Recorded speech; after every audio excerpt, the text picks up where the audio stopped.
Special BCS এর মাধ্যমে doctor নিব, আরো ট্রেনিং এর ব্যবস্থা করে দিয়েছি। এখানে আমরা প্রায় কয়জন ডাক্তার দিয়েছি, এর মধ্যে 14 জন দিয়েছি, 6 জন জয়েন করেন, 2 জন কনসালটেন্ট দিয়েছি। আমরা স্বাস্থ্য সেবাকে প্রত্যেকটা মানুষের কাছে পৌঁছে দিতে চাই, বিনা চিকিৎসায় কাউকে মরতে দিতে চাই। আমাদের আসার উদ্দেশ্য নতুন বিল্ডিংটা দেখলাম, এটা উদ্বোধন করব। এটাতে কি কি ফার্নিচার লাগবে, কি কি যন্ত্রপাতি লাগবে, এগুলি একটা দেখলাম। তারপর এখানে আমাদের পানির আরেকটা ধরেন ট্রিটমেন্ট প্ল্যান করতে হবে।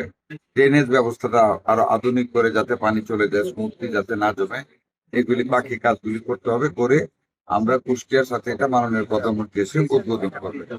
আর একটা ফ্রিজার দেওয়া হবে মর্গে, এটাও জেনে গেলাম, এগুলি করতে হবে।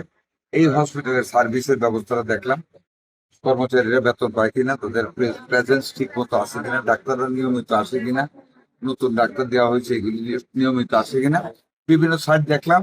আর আমরা তো একটা টিম, আমাদের ডাক্তার বলেন, নার্স বলেন, আয়া বলেন, অন্য চাকরিজীবী বলেন, আমরা we are the members of one family. আমরা সমন্বিতভাবে দেশটাকে গড়তে হবে, মানুষের সকল ঘর দৌড়ে আমাদের স্বাস্থ্য সেবা পৌঁছে দিতে হবে, যেটা আমাদের মাননীয় প্রধানমন্ত্রী জনাব তারেক রহমানের প্রতিশ্রুতি, আমাদের নির্বাচনী ইশতেহারের প্রতিশ্রুতি। RICL TMX, যুগের পর যুগ স্থাপনা থাকে মজবুত। আমরা স্বাস্থ্য সেবাকে প্রত্যেকটা মানুষের কাছে পৌঁছে দিতে চাই, বিনা চিকিৎসায় কাউকে মরতে দিতে চাই।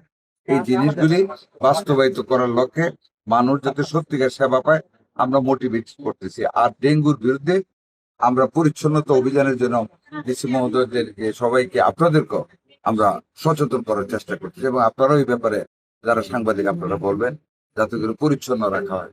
না, আমি এখানে বড় ধরনের একেবারে নোটেবল কোনো ত্রুটি পাইনি। আমরা কিন্তু আসলে একটা অথই সাগরের ভিতরে সাঁতার কাটতেছি। তবু আল্লাহ রহমত আমরা এখন 5,000 স্পেশাল বিসিএস এর মাধ্যমে ডাক্তার নিব, আরো ট্রেনিং এর ব্যবস্থা করে দিয়েছি। এখানে আমরা প্রায় কয়জন ডাক্তার দিয়েছি, এর মধ্যে 14 জন দিয়েছি, 6 জন জয়েন করেন, 2 জন কনসালটেন্ট দিয়েছি। আরো যা লাগে ইনশাআল্লাহ আমরা চেলে দিতেছি। সকল সারা বাংলাদেশে যে ডেপুটেশন ছিল, লিয়ান ছিল, এগুলি আমরা বাতিল করতেছি। এখানে একজন মেয়ে ডাক্তার 2 মাস ধরে আসে না, খবর পেয়েছি ওখানে প্র্যাকটিস করে। I have discussed with her, 7 দিন টাইম দিয়েছি, জয়েন করে আদালতে উইল গো ফর টার্মিনেশন। কিছু কিছু কাজ করতেছি, 17 বছরের জঞ্জাল তৌবাদ নাইট শেষ করতে পারবো না। আপনারা দোয়া করবেন, আপনাদের সহযোগিতায় আমরা মিডলসকে ফাইট করতে পেরেছি।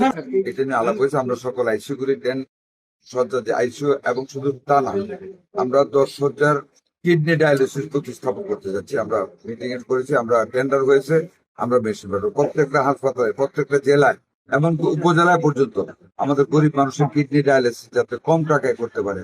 আমরা এবার বাজেটেও কিডনি ডায়ালিসিসের টাকা কমিয়ে দিয়েছি খরচ, এবং মেশিন দিচ্ছি যাতে ঘরের কাছে, থানার কাছে মানুষ ডায়ালিসিস করতে পারে, চেষ্টা করতেছি। ইন্টেনসিভ কেয়ার ইউনিট, এর মধ্যে আপনার নিশ্চয়ই সাংবাদিক জানেন, গত সপ্তাহে 10টা নতুন ইন্টেনসিভ কেয়ার ইউনিট খুলেছি। নিউনেটাল ভেন্টিলেটর দিয়েছি, হাই ফ্লো নজল ক্যানুলা দিয়েছি, সিপ্যাপ দিয়েছি, অক্সিজেন কনসেন্ট্রেটর দিয়েছি, এভরিথিং উই হ্যাভ সাপ্লাইড। ইনশাআল্লাহ পর্যায়ক্রমে আমরা যে বাজেট এবার পেয়েছি আমাদের নেতা জনাব তারেক রহমানের নেতৃত্বে, আমরা আমাদের চেষ্টা শেষ পর্যন্ত করব জনগণের স্বাস্থ্য সেবাকে নিশ্চিত করার জন্য। ধন্যবাদ।